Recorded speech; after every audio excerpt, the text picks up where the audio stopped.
Good morning मेरे प्यारे बच्चों। आज हम लोग नया चैप्टर स्टार्ट करेंगे जिसका नाम है फ्रिक्शन। नए जोश नए सोच के साथ। तो सबसे पहले देखेंगे इस पूरे चैप्टर में हम लोग किन किन टॉपिक पे बात करेंगे। तो सबसे पहले उन टॉपिक को हम लोग लिखेंगे और एक एक करके उन टॉपिक पे हम लोग बात करेंगे और जितना जल्दी हो सके इस चैप्टर को भी खत्म करने की कोशिश करेंगे। तो सबसे पहले ऐसा नहीं है कि आप लोग फ्रिक्शन से रूबरू नहीं है। इससे पहले जो चैप्टर पढ़ाया गया था फोर्स एंड प्रेशर के नेम से, उसमें फ्रिक्शन की डिस्कशन हुई थी, फ्रिक्शन की बात हुई थी। अब इसमें हम लोग और थोड़ा अच्छे से डिटेल्स में पढ़ेंगे। तो सबसे पहले हम लोग देखेंगे फ्रिक्शन का इंट्रोडक्शन, वैसा समझ लो।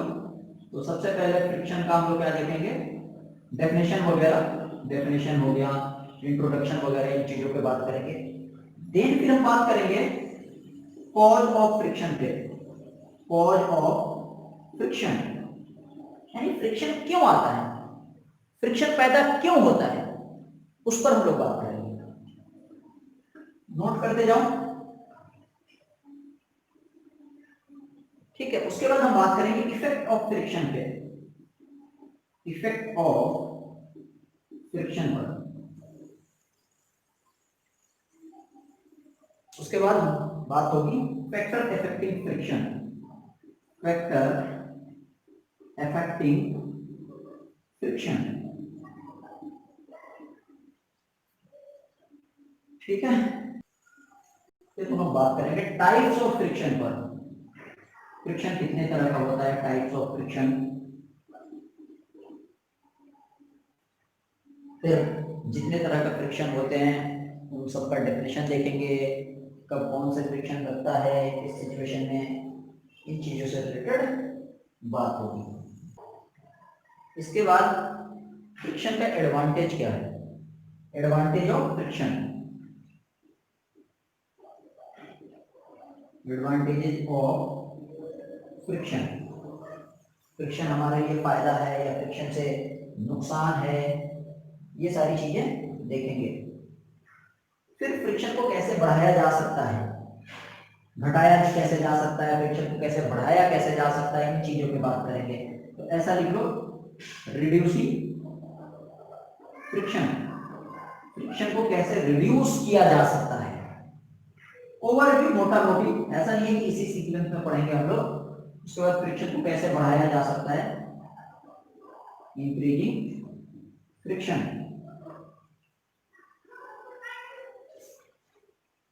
ठीक है। ओवरव्यू मोटा मोटी हम लोग इन्हीं चीजों पे बात करेंगे, तो नोट कर लो। अब फिर हम लोग देखेंगे फ्रिक्शन के डेफिनेशन पे बात करेंगे। आज मैं सोच रहा हूँ ये दो कवर करने का, तो जितना जल्दी हो सके इस चैप्टर को भी खत्म किया जाएगा, ताकि सही टाइम पे जब सिलेबस खत्म हो जाता है तो फिर रिवीजन करने से भी बहुत ज्यादा फायदा होता है। जितने सारे कंफ्यूजन होते हैं सारे रिवीजन में कॉन्सेप्ट क्या होता है क्रिस्टल क्लियर हो जाता है। तो अच्छे से पढ़ना भी है और हमारा सिलेबस भी टाइम पे कंप्लीट होनी चाहिए, और हमें चैप्टर में जितनी सारी बातें, जितनी सारी कॉन्सेप्ट है, एक एक कॉन्सेप्ट क्लियर हो जाना चाहिए। तो इसमें किसी को भी कहीं से कोई प्रॉब्लम नहीं होगा, अगर है तो बताना है। बाकी आप लोग पहले से ही नोट्स वगैरह तो बना चुके हो, तो उसमें सब कुछ लिखा हुआ है, लेकिन फिर भी हम कुछ ज्यादा लिखवाएंगे नहीं क्योंकि ऑलरेडी पहले से लिखा जा चुका है। लेकिन अगर वो लिख भी चुके हो, इस पर जो भी डायग्राम बनाया जाए, जो भी बातें बताई जाए, उन सारी बातों को जरूर लिखना है। ऐसा समझना है कि नोट्स तो बनाना ही है, जो हम बनवा रहे हैं अभी फिलहाल जो वीडियो लेक्चर के जरिए पहले दिए वो तो खैर है ही, इसके अलावा भी बनाना है। तो सबसे पहले आते हैं फ्रिक्शन में। फ्रिक्शन में हमने बोला था मोशन का अपोज करता है, मेरे बच्चे, हमने बोला था मोशन का अपोज करता है। और अच्छा हमने बोला था, इससे बेहतर क्या बोल सकते हो, रियल में ये अपोज तो करता है लेकिन रिलेटिव मोशन को करता है। रिलेटिव मोशन क्या होता है, ये बस याद रखने के लिए, यानी फ्रिक्शन चाहता है कि हमसे कोई बॉडी दूर ना जाए, फ्रिक्शन की ये ख्वाहिश होती है। तो मेरे भाई ये बताओ, अगर ये कोई बॉडी इधर कहीं जा रहा है, इधर जा रहा है इस डायरेक्शन में, तो मेरे भाई ये तो फ्रिक्शन कुछ और थोड़ा नहीं, ये तो फोर्स है, ये आपका फोर्स है। फ्रिक्शन क्या चाहेगा? ये चाहता है कि ये जो बॉडी है दूर नहीं हो, दूर नहीं हो। तो यार ये बताओ, ये हवा में तो नहीं है ना, ये मान लो किसी सरफेस पे रखा हुआ है, ये क्या है हमारा सरफेस है, सरफेस पे रखा हुआ है, सरफेस पे रखा हुआ है, तो इस डायरेक्शन में मूव कर रहा है ये बॉडी। तो ये जो सरफेस है, सरफेस सरफेस सरफेस सरफेस एक फोर्स क्रिएट करेगा, उसको कहेंगे फ्रिक्शन। और वो फ्रिक्शन ये जो बॉडी है, सोचो किस डायरेक्शन में लगेगा, डायरेक्शन मोशन का डायरेक्शन तो ये है, रियल में फ्रिक्शन यहां ऐसे लगेगा, ऐसे एफ, ऐसा समझ लो। एफ हम लोग स्मॉल एफ फ्रिक्शन के लिए यूज करेंगे। तो रियल में सोचो, देखो मोशन का अपोज करता है, यानी जैसे मान लो एक, ये सब अपने एक हाथ लो, उस पर दूसरा अपना हाथ रख लो, ठीक है। आप इसको जब इसको स्लाइड करने की कोशिश करो तो रियल में ये उधर जाने की कोशिश कर रहा है, तो इस हाथ का फ्रिक्शन इस पर ऐसे फोर्स लगाएगा, तभी तो मान लो ये वाला हाथ इससे जुदा हो रहा है ना, ये वाला हाथ इससे जुदा हो रहा है, तो ये क्या चाहेगा, हमसे जुदा नहीं हो। मैंने बोला फ्रिक्शन चाहता है दोनों को साथ रखे, बड़ा अच्छा चीज होता है फ्रिक्शन, जुदाई पसंद नहीं है फ्रिक्शन को, समझ रहे हो ये। तो फ्रिक्शन रिलेटिव मोशन का अपोज करता है। अब कितना रीति रिवाज कहानी क्या लिखवाया जाए, इसी बात को तो समझना है, नोट करो अच्छे से समझो। बाकी फ्रिक्शन पेयर में जनरेट होता है, पेयर में जनरेट होता है, इंटरनल फोर्स होता है, ये सारी बातें बताई जा चुकी है। तो दूसरी बात क्या है, direction of motion and friction. Direction and motion and friction के बीच में अगर कोई पूछे कितने डिग्री का एंगल होता है, दोनों तो अपोजिट डायरेक्शन में होता है, 180 डिग्री का एंगल होता है। तो इस बात को भी लिख लो, कोई अगर पूछ दे, क्वेश्चन भी इस तरह के आ जाते हैं, मोशन अगर इधर मूव कर रहा है तो motion and direction of friction के बीच में कितने डिग्री का एंगल होता है, तो 180 डिग्री का एंगल होता है। अभी मैं उसको लिखवा दे रहा हूं। कोई प्रॉब्लम है तो बताना है, अब तक जो भी हमने बातें बताई है, किसी को भी कहीं से कोई भी प्रॉब्लम है तो बताना है। और अहमद रजा बात नहीं करनी है, मैं तो ऊपर से पढ़ तो नहीं रहा हूं किसको क्या प्रॉब्लम है, इसलिए हमारी बातों को सुनना है और समझते जाना है। तो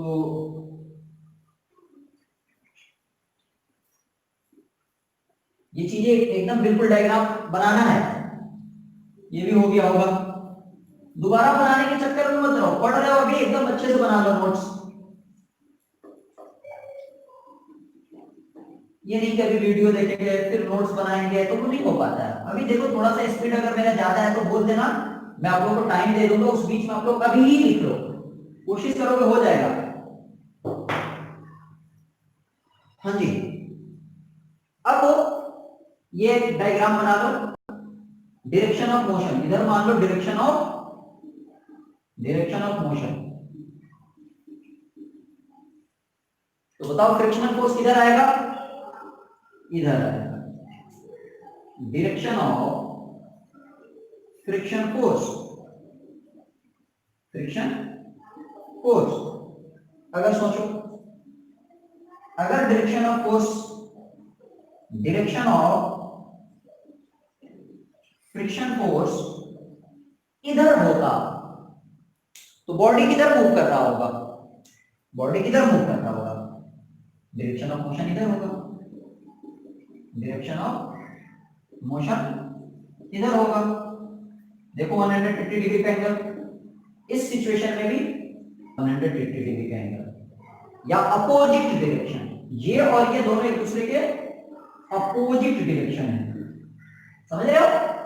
जब भी कोई दो डायरेक्शन अपोजिट डायरेक्शन में होता है तो उस सिचुएशन में उन दोनों के बीच में 180 डिग्री का एंगल होता है।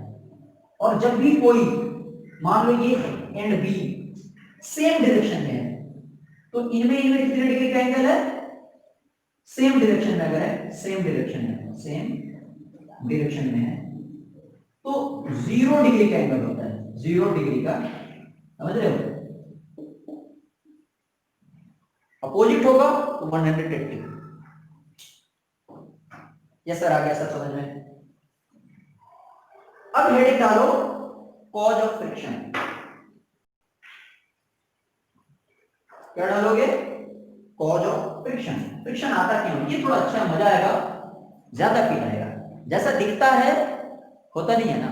कभी कभी हम लोग दूर से जो हमें मालूम पड़ता है ना, जब हम लोग उसके करीब जाते हैं तो कुछ और ही होता है। ठीक है, अभी आपको समझ आ जाएगा। तो हेडिंग डालो cause of friction. Cause of friction. Friction क्यों क्यों क्यों क्यों आता है फ्रिक्शन? सुनो ध्यान से। तो कॉज ऑफ फ्रिक्शन, रियल में कोई दो सरफेस हमें बहुत ज्यादा चिकना दिखता है ना, उतना चिकना होता नहीं है। जब माइक्रोस्कोप से देखोगे तो रियल में दो सरफेस जैसा दिखता है वैसा होता नहीं है। हमें तो दो सरफेस इतना चिकना दिखता है, इतना चिकना दिखता है, इतना चिकना दिखता है कि क्या बताया जाए, लेकिन रियल में नहीं होता है। अगर कोई भी दो ये बहुत चिकना दिख रहा है ना, जब इसको माइक्रोस्कोप से देखोगे तो ये जो है ना, ये बहुत चमत्कारी टाइप का दिखेगा आपको।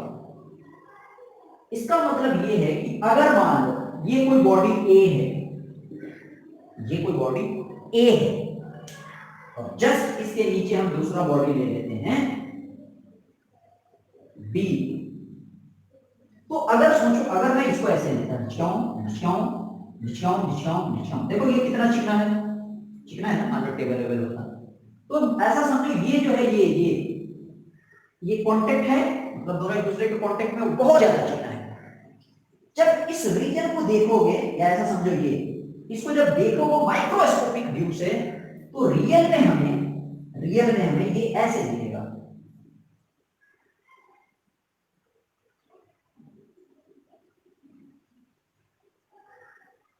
समझ पा रहे हो क्या? हम इस ये बनाए हैं यहाँ पर यहाँ का ये जो इतना चिकना दिख रहा है ना, रियल में ये ऐसे ऐसे इतना चमत्कारी होता है। ये आपका बी है, उसी तरह से ए भी होगा। अगर तुम ये ए कंसीडर कर रहे हो तो रियल में ये चिकना दिख रहा है, लेकिन ये रियल में देखो कैसे है।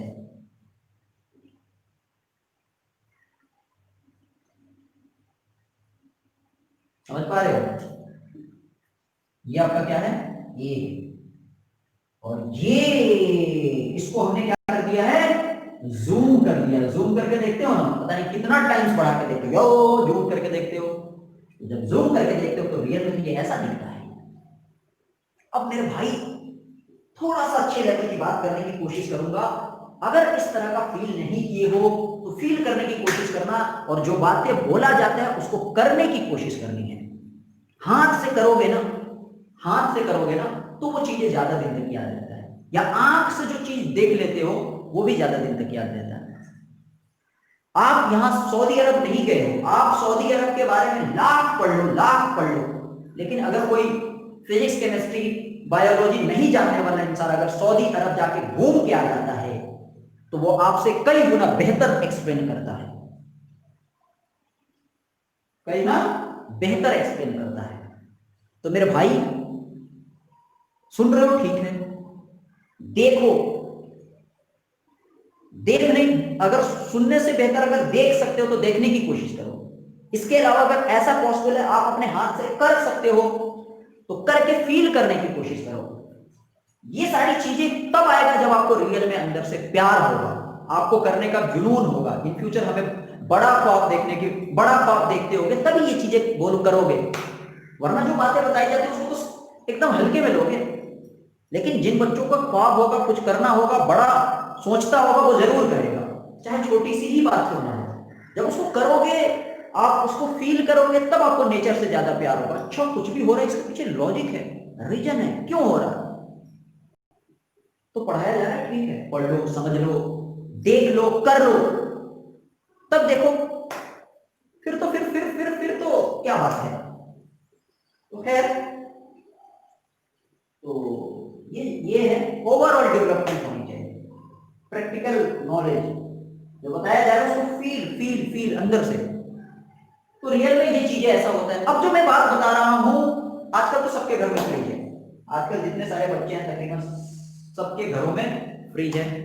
आप लोग आइस भी बनाते होंगे फ्रिज में, ठीक है, आइस बनाते होंगे। बर्फ का टुकड़ा लेना दो, मान लो ये एक बर्फ का टुकड़ा है, दूसरा ये है, लेके दोनों को कांटेक्ट में लाना और इस हाथ से इस हाथ से दोनों को एक दूसरे को ऐसे कंप्रेस करके कुछ देर तक रखना और फिर छोड़ देना। छोड़ोगे देखिए कुछ देर तक उसमें चिपका हुआ रहेगा। दो बर्फ का टुकड़ा लेना, दोनों को कांटेक्ट में लाओ और कंप्रेस कर दो कुछ देर तक, फिर छोड़ोगे तो वो ऐसा मालूम पड़ता है कि चिपक गया है, चिपक गया है। तो इन रियलिटी रियल में ऐसे ही होता है। सोचो ये ऊपर है, ये ऊपर है ना, तो मेरे भाई इसका मास होगा, तो यार मास होगा तो वेट होगा, ये नई बातें नहीं है मेरे भाई। जब मास होगा तो वेट होगा, तो ये इधर नीचे में क्या लगेगा, mg, तो ये mg क्या है, फोर्स, यानी कि ये वाला इस पे इधर फोर्स लगाएगा ना, कितना लगाएगा, mg लगाएगा, ये बातें हो चुकी है, वेट। तो ये वाला जो चमत्कारी पॉइंट है ना, ये वाला, ये वाला, ये वाला, ये वाला, ये वाला, इनके बीच में बहुत जबरदस्त बॉन्ड बन जाता है। बॉन्ड तो वर्ड हम क्लास 8 में यूज कर रहे हैं तो बेवकूफी है। ऐसा समझो इस जगह पे ये इन दोनों में बहुत तगड़ा वाला, मान लो नुकीला टाइप का हो गया ना, मान लो एरिया कम हो गया तो प्रेशर ज्यादा, देखने में ऐसा दिख रहा है लेकिन रोयल में तो ऐसा ही है। तो ये एरिया ऑफ कांटेक्ट ज्यादा तो प्रेशर ज्यादा, तो इनके बीच में तगड़ा वाला कनेक्शन हो जाता है। दो चीजों को जब हम लोग वेल्ड करते हैं तो चिपक जाता है। वैसे ही जब दो बर्फ को लेके कंप्रेस करते हो तो उनके बीच में बोला जाता है कोल्ड वेल्डिंग। सेम सिचुएशन यहां भी होता है। एक बॉडी पे जब दूसरे बॉडी को हम लोग रख देते हैं तो बहुत जबरदस्त वाला इनके बीच में कनेक्शन हो जाता है। प्रेशर का कॉन्सेप्ट लगा दो, क्योंकि ये ऐसा थोड़ा ना है, ऐसा दिखता है लेकिन ऐसा नहीं होता रियल में। तो ये ऐसा है माइक्रोस्कोपिक व्यू। तो यहां जहां जहां ये है बहुत तगड़ा वाला कनेक्शन हो गया। अब रियल में तुम इसको इधर से फोर्स लगाओगे तो सबसे पहले इस इंटरलॉकिंग को ब्रेक करना पड़ेगा ना। जो इनके बीच में तगड़ा वाला जो कनेक्शन बना हुआ है, जकड़ा हुआ है, उसको तोड़ना पड़ेगा ना। समझ पा रहे हो? तो यहीं से जनरेट होता है फ्रिक्शन, यहीं से जनरेट होता है फ्रिक्शन। समझ में आ रही बात? कुछ कुछ फील आया? अब मैं एक लाइन लिखवाता हूं, ऐसा समझ लो एक सेंटेंस लिखवाता हूं, उसको लिखने के बाद उसका मतलब आपको एकदम अच्छे से फील हो जाएगा। और देन फिर थोड़ा सा और बात करेंगे। यही आपका है कॉज ऑफ फ्रिक्शन, यही आपका है कॉज ऑफ फ्रिक्शन। यहां लिख लो ऐसे, microscopic view, microscopic view, interlocking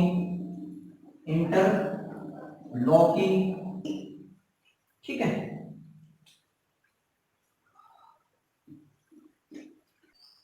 force of friction is basically, ऐसा लिख लो कॉज्ड, वो सब नहीं लिखूंगा, कॉज्ड बाय द इंटरलॉकिंग, चमक गया तो कमेंट करके भी बता देना, इंटरलॉकिंग ऑफ दी, इस टाइप का जो इरेगुलरिटीज होता है, ठीक है, between the two surfaces that are in contact,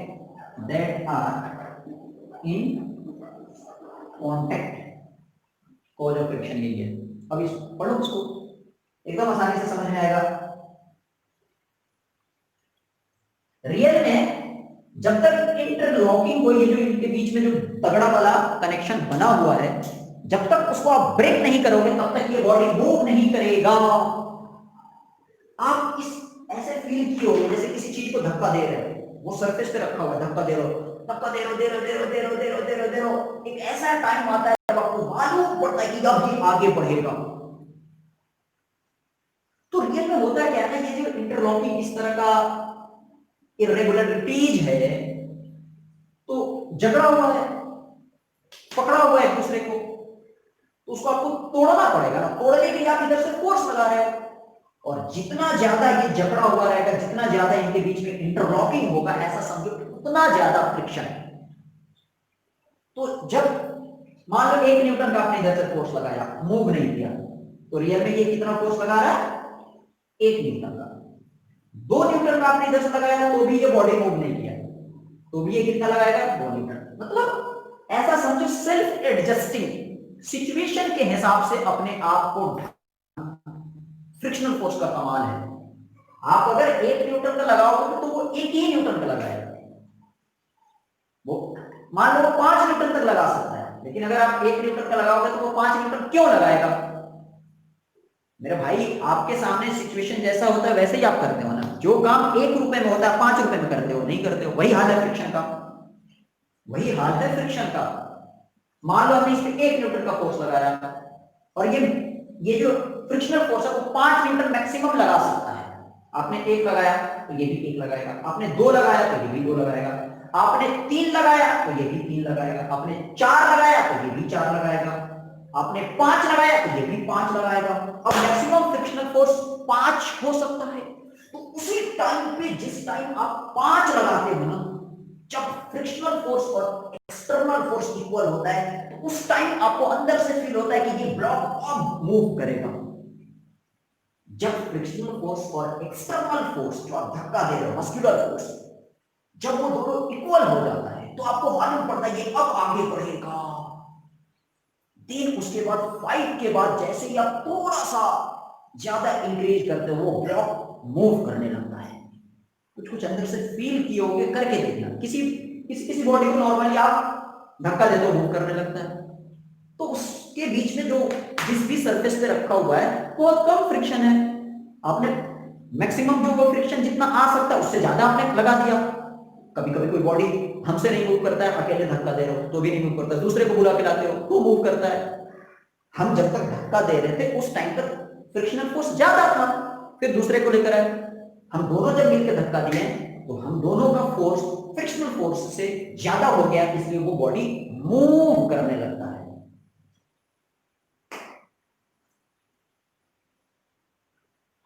देखो, सुनो, समझो। अगर सच में फील हुआ है, मजा आया है तो कमेंट करके बताना है। आते हैं नेक्स्ट टॉपिक, देखते हैं फ्रिक्शन अपोज मोशन। सबसे पहले इफेक्ट ऑफ, अब हेडिंग डालो effect of friction. Effect of friction. अरे फ्रिक्शन फोर्स है, अरे फ्रिक्शन फोर्स है। तो मेरे भाई, फोर्स का जो इफेक्ट होता है वही तो फ्रिक्शन का इफेक्ट होगा। फोर्स का जो इफेक्ट होता है वही तो फ्रिक्शन का इफेक्ट होगा। फोर्स का इफेक्ट क्या होता है, शॉर्ट में बताता हूं। Force velocity, sorry speed, speed को बढ़ा सकता है, स्पीड को घटा सकता है। फोर्स बॉडी के डायरेक्शन को चेंज कर सकता है। फोर्स बॉडी के शेप को भी चेंज कर सकता है।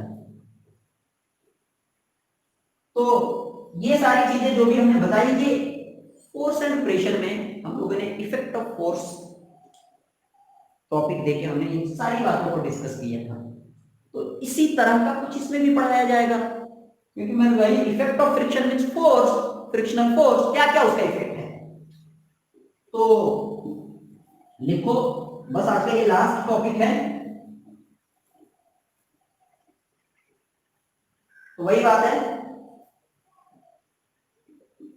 मोशन से रेस्ट में ला सकता है। कौन ला सकता है भाई? फ्रिक्शन। इसके अलावा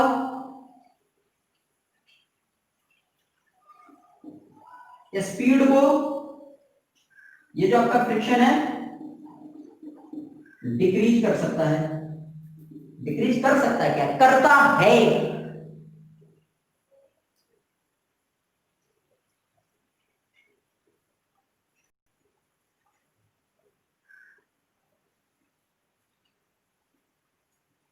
इसके अलावा ये लिख लो, इट प्रिवेंट्स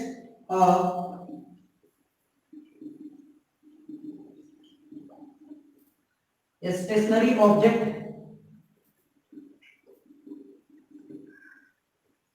फ्रॉम मूविंग,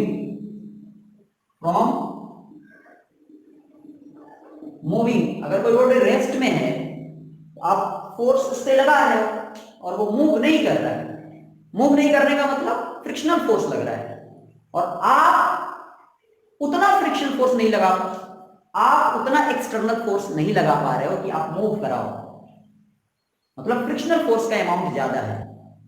तो स्टेशनरी को मूविंग, मान लो कोई बॉडी रुका हुआ है, उसको मोशन में लाना है, तो फ्रिक्शन चाहता है कि ना आए, फ्रिक्शन चाहता है कि ना आए, वही यहां लिखा है। इसके अलावा ये लिख लो, फ्रिक्शन प्रोड्यूस हीट। तो बस आज इतना ही। नेक्स्ट क्लास में हम लोग बात करेंगे फैक्टर के affecting friction, factor affecting friction पे बात करेंगे। तो चलो आज बस इतना ही रहने देते हैं, फिर मुलाकात होगी।